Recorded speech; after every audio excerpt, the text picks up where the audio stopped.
President, this Council was created with a promise to elect countries that promote and protect human rights.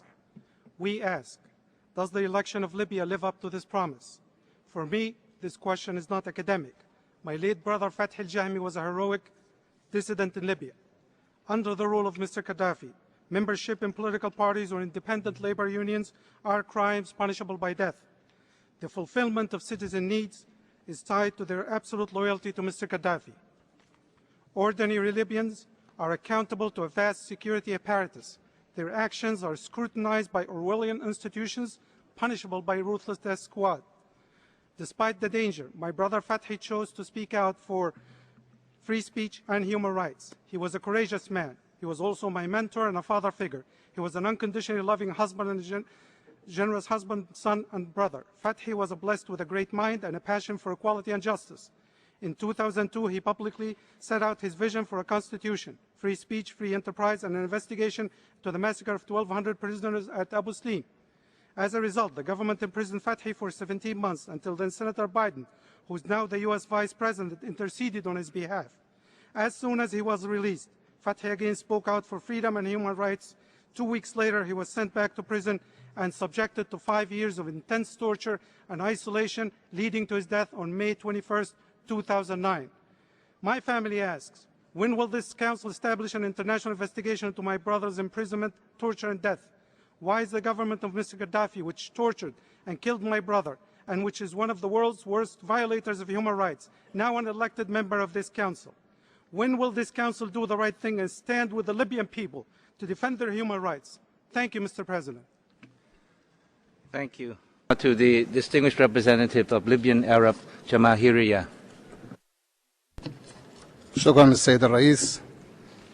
إن هذه المداخلة هي من باب توضيح الأمور. Thank you, Mr. President. I'm making this statement to respond to the statements by certain irresponsible and imperialist-type NGOs who are trying to perturb the work of the Council and to immobilize people using allegations which are really groundless and contentious. Mr. President, we would like the interventions by such NGOs to be deleted from the record. Last Thursday's intervention and some this afternoon. These should be deleted because these are interventions which are incompatible with our procedures. The United States have requested for a point of order. Thank you, Mr. President. We would like to highlight that the United States believes that accredited NGOs must be permitted to speak and that their speeches be included in the record. As you know, the voices of civil society are extremely important to the work of this Council. Though member states, including ourselves, may occasionally disagree with the content of their statements, we feel that the Council should cultivate an environment of openness where we can discuss our differences. Thank you. Thank you. I give the floor back to the Ambassador of Libya.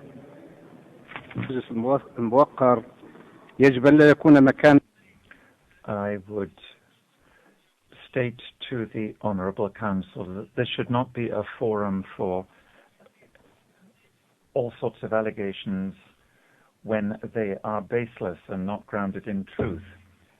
The Libyan Arab Jamahiriya under Muammar al-Qaddafi was honored to be elected to the Council, and the positive role of Libya was estimated in Africa and throughout the world with a view to strengthening human rights. My delegation is fully prepared to cooperate with you, even if other members are not, to promote the work of the Council to ensure that this is a genuine forum for the promotion and protection of fundamental rights and freedoms. Thank you. Thank you. Thank you very much. We take note of the points that you have raised. I now